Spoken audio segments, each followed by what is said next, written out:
Okay. Thank you for coming. Welcome to our Brown Bag Lunch. So today we're going to be talking a little bit about collaboration in action, and we're going to be kind of highlighting how environmental health and public health has worked together, specifically on working together in our program for the childhood lead poisoning prevention program. So I am Mitch Brown, for those of you who don't know me, and then this is Kyle Brown. Kyle Brown, Brown. who's one of our CDC nurses.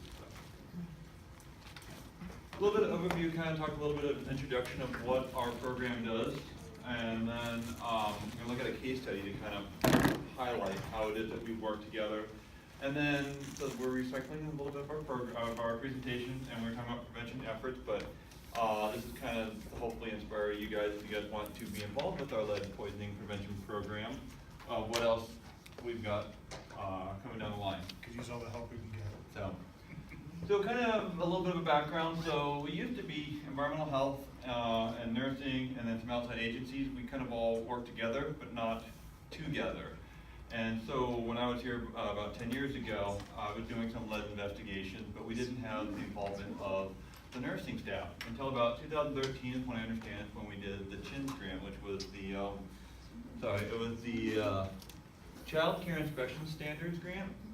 And so that's when EH and nursing started collaborating together and kind of started working together. And from there, we've kind of branched out and I think we've expanded our roles of working together. I know Ren will be presenting at APHA here in the next month or so on a little bit more of what we've done. And so our future, the big magic C word of collaboration, kind of what we're hoping to work together more on.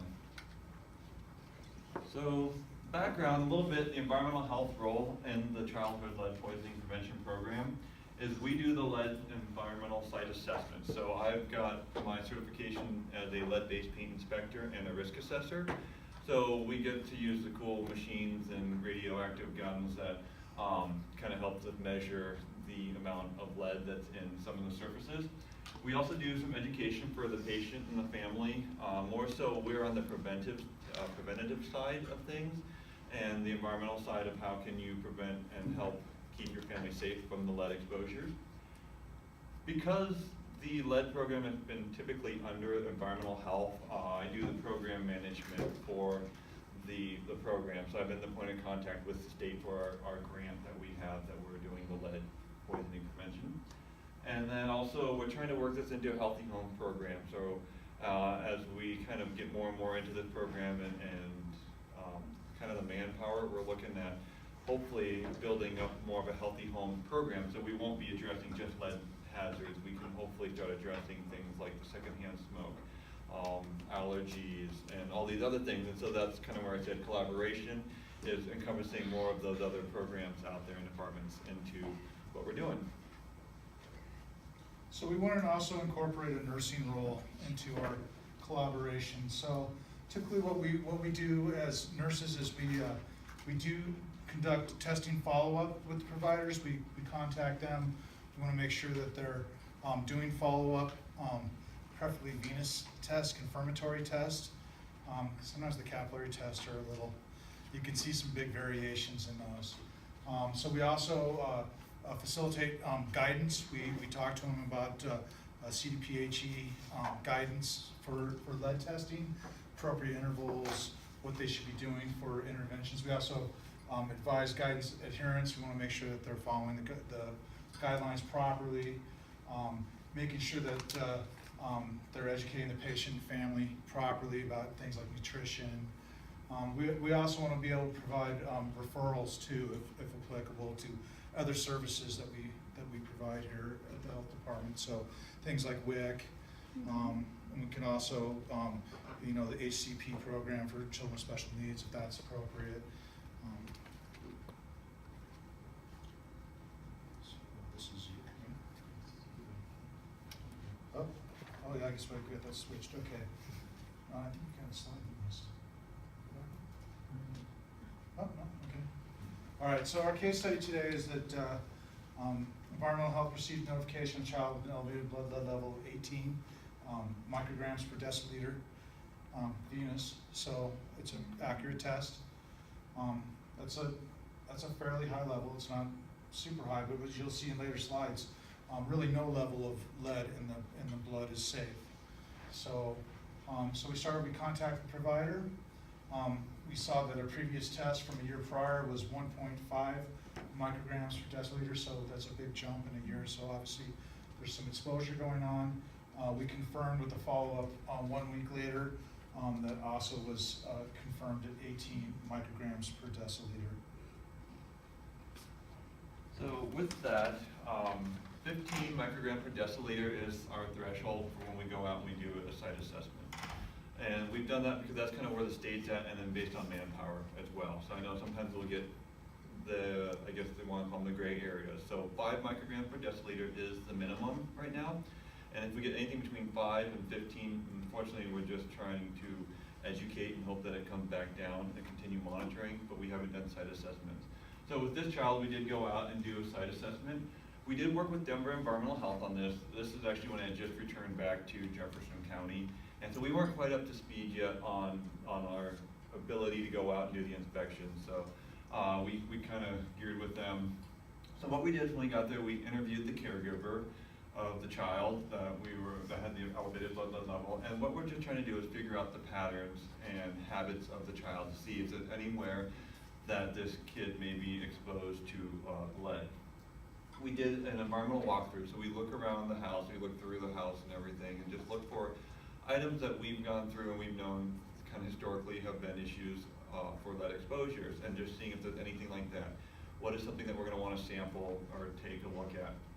And so XRF is an X-ray fluorescence machine. So that's that radioactive gun that I was kind of talking about. It looks kind of like an oversized price scanner. So what we do is basically you use that. It uses radioactivity to bounce through whatever surface you have, and it hits the lead particles and bounces back to that gun. And that kind of gives you an idea of how much lead is in the surface. So if you've got like a painted wall and you've got lead behind the painted wall, it can detect that even though it may have a latex layer of paint. We also collected soil samples. They were along a major roadway, and so there was fallout from lead when it was in gasoline, and they're still used somewhat in gasoline today. Not as much, obviously, with lead in gasoline, but you still have the issue of lead in the soil. And then we also collected dust wipe samples because where most of the exposures for lead come with kids these days, that's why little kids are kind of the targets of concern. It's because they're on those levels where there's the dust. And so if you've got these abrasion points where lead-based paint is being ground off, it creates that dust, and it can get kids on the floor crawling around. They also love to mouth everything, so it's going in their mouth and ingesting it that way. Also, if they're down low and the dust, because of gravity, falls to the ground, they can be inhaling it as well. So that's why we were taking those dust wipe samples. So on our environmental investigation findings, we noticed that the kid had pica behavior. So the kid was putting everything in his mouth. And so it was kind of funny because he has 2 siblings, and they kept giving us all of his toys to test because, oh yeah, he chews on this, he chews on that, he chews on this. And I'm like, we only need a couple of toys. They'll need every magnet, every crayon that he's chewed on. But he was also chewing on wood chips. And then we also here, it said lead in the environment, so we did find some areas that we did have lead. So furniture, this is kind of where that pica behavior came in. So there was an antique piano in the living room that just had gnaw marks on it. This kid was going into town, it looked like it, almost a turkey leg at the Renaissance Fair. And so the amount of lead in that varnish was 9.1, I think it was micrograms per centimeter squared.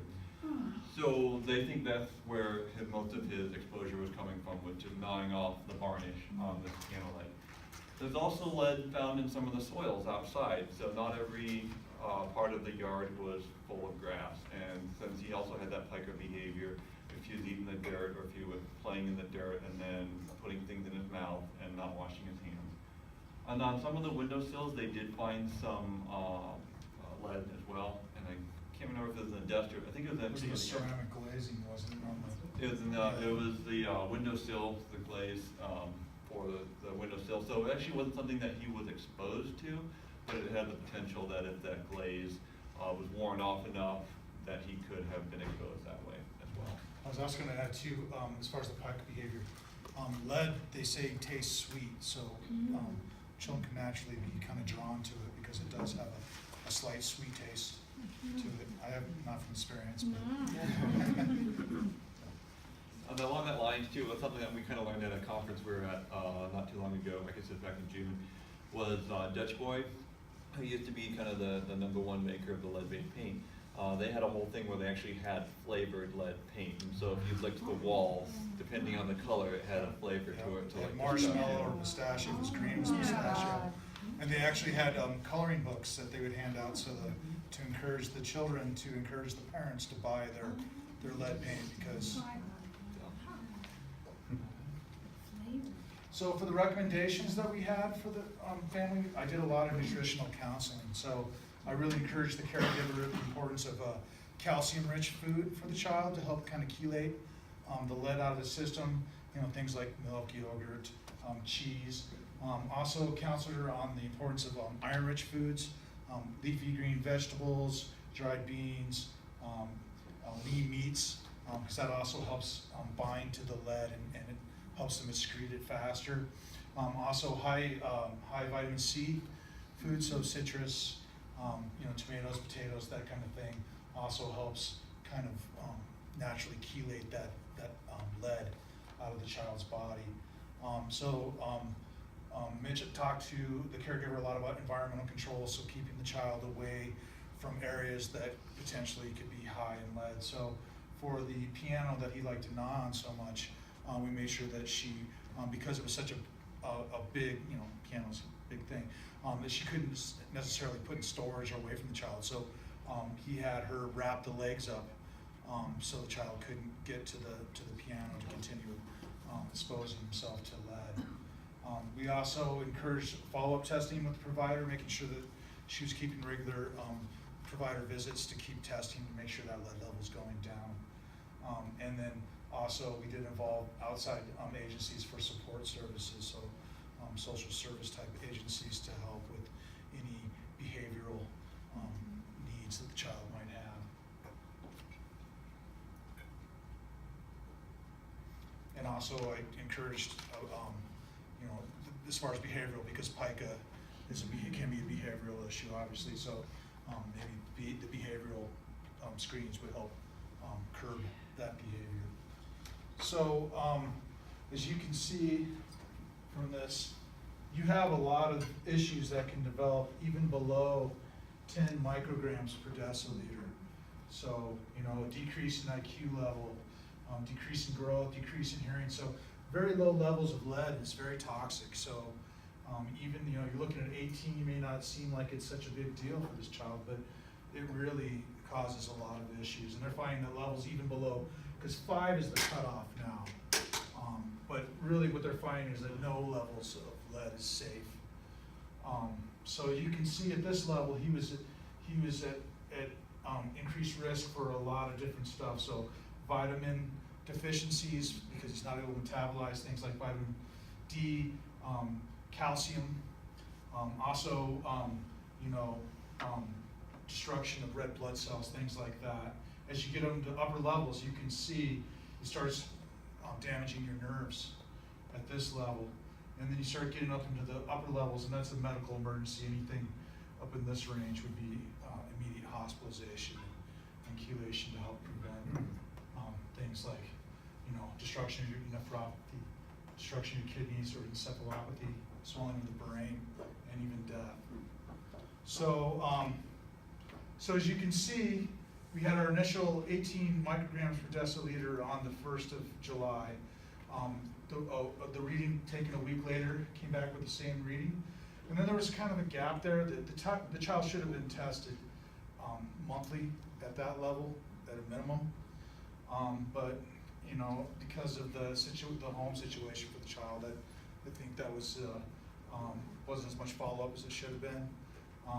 But you can see that we had tests, you know, 3 months later, still had gone down to 15, so we're like, okay, well maybe we're heading in the right direction. But then it stayed static at 15.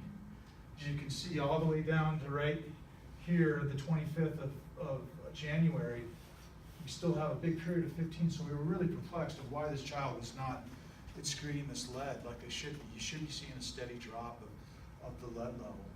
And then, lo and behold, and we'll get to the reason why here in a second, we started seeing an actual measurable drop in the lead level.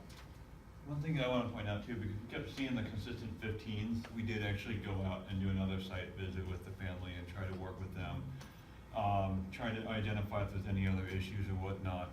So the child was actually quite shy and didn't really want to do anything but sit in the caregiver's lap. So couldn't really observe too many of his behaviors and whatnot. And again, a lot of the environmental things that we had identified, I mean, there wasn't a whole lot else that we could kind of do, and so we're trying to look more at that behavioral issue. Mitch, how old was the child? What was it? How old was the child? 2 to 3. I mean, I think they were just about ready to turn 3 when we first started seeing the child. So, I don't know if I can. Did you test the parents at all or not? So, Or the caregivers? I guess, yeah, so we weren't going too much into the case because I didn't know what I can divulge, but the child is actually in foster care. And the siblings are not elevated, just this one child. yeah, so the other siblings that were in the household were tested. And they are a little bit older too. Yeah. So again, the concerning part too is where this child's at in their developmental age, right? You have a lot of brain development going on at that age, and you can see even at these lower levels that you can have lifelong problems because of that. So, like I said, we were very perplexed. So with the 6 follow-up screens that happened, we did conduct a second environmental inspection, investigation. We really focused on the pike behaviors because we thought that definitely the child was eating dirt, was eating wood chips, obviously was gnawing on all sorts of furniture and stuff. We actually had a sit-down phone conference with the pediatrician. By the time we started seeing multiple levels at 15, we really wanted to kind of see if we could get together and discuss a strategy and why we could find out what's going on. So, with the pediatrician, we did focus on the pike behaviors. We did recommend behavioral counseling to see if that might help the child. The physician was pretty resistant on these for whatever reason. But we even at that point started discussing possibly even X-ray, a full long bone X-ray, to make sure there was no lead lodged somewhere the child hadn't eaten, a source of lead, and it was somewhere lodged in his body. I even contacted the child was taking a medication that was fairly new for his age. I even contacted the pharmaceutical company to talk with them to see if that medication might be interfering with the excretion of the lead. So we were kind of really falling down a bunch of different paths. We were actually starting to get kind of desperate to figure out what was going on. So I did talk with the toxicologist and a pharmacist from the pharmaceutical company. They actually initiated an FDA investigation into it. And that kind of was a dead end because they found that the medication that he's taking should have actually helped with the excretion, not hindered it. But we were going down that road.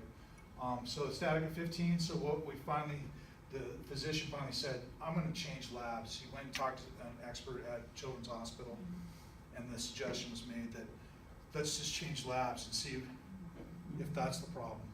And lo and behold, you can see from that last slide, there was that big drop in just that 3-day time, and that's just 2 different labs. And the lab that he was using is a large commercial lab that's well known. So he did have a discussion with the lab about their inaccuracy potentially with these readings, and he told us that he wouldn't be using that lab anymore. So. Can I ask you a quick question? Sure. Was the initial and the confirmatory from that lab, like was it, do you know what I mean? That initial test? Mm-hmm. All those previous tests were all from the that same lab. I mean, it was still elevated clearly. It was but still elevated was clearly, it but, Yeah. and I don't know what was going on as far as if there would have been any issue with maybe how the sample was handled or anything like that, but to have a consistent reading like that, to show no drop, definitely was concerning about the, potential accuracy of that lab. And so, I guess when you're desperate, you start trying all sorts of different things, and that one worked, so.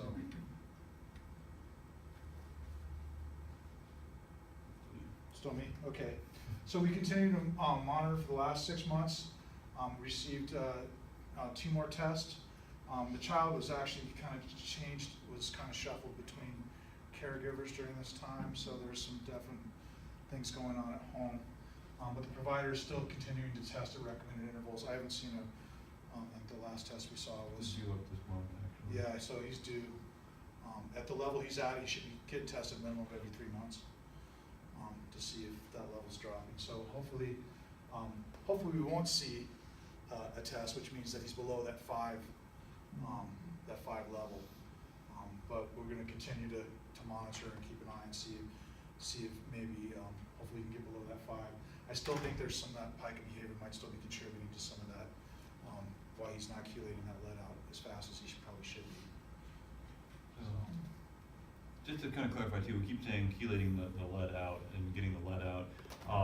I believe it's about 30 days is usually the half-life of the lead, and it's kind of, so that's kind of the rate at which it's being removed from the body. So it doesn't just happen overnight. It also doesn't just happen where it stays in your body forever. It does decrease over time.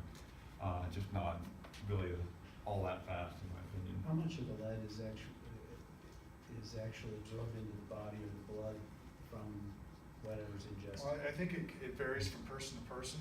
The problem with lead is that it mimics calcium, so it can actually be absorbed into the bone, just like calcium.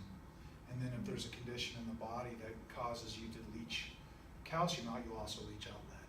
So that can also vary the levels of lead in your blood.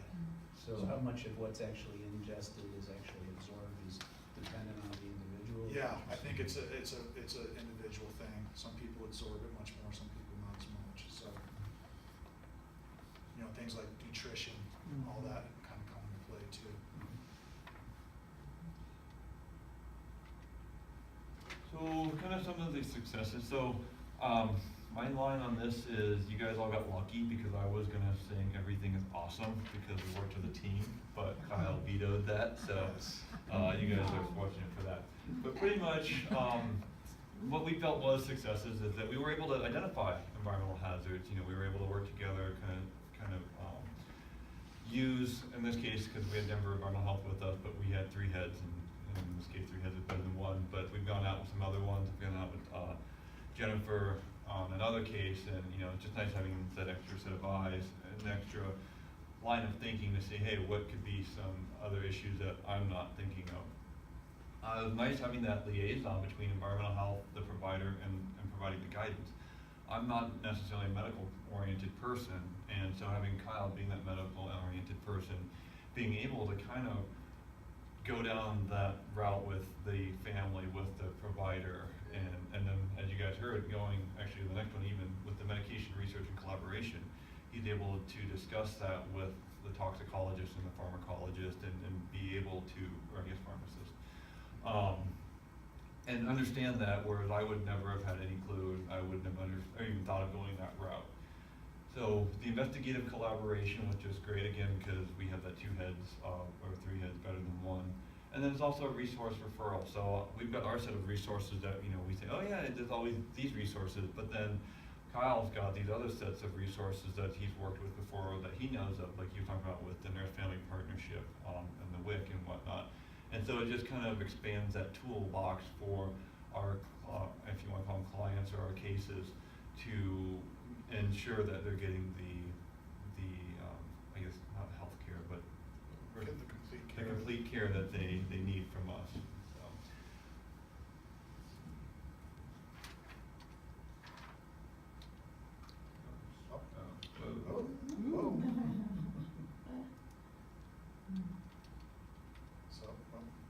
So, as we kind of move forward in the future, though, one of the things is we feel that lead poisoning prevention efforts, because lead became abandoned in '78, a lot of people, what we've been finding the attitude, especially among practitioners, has been, it's not an issue anymore, so we really don't need to look at it, but it still is an issue.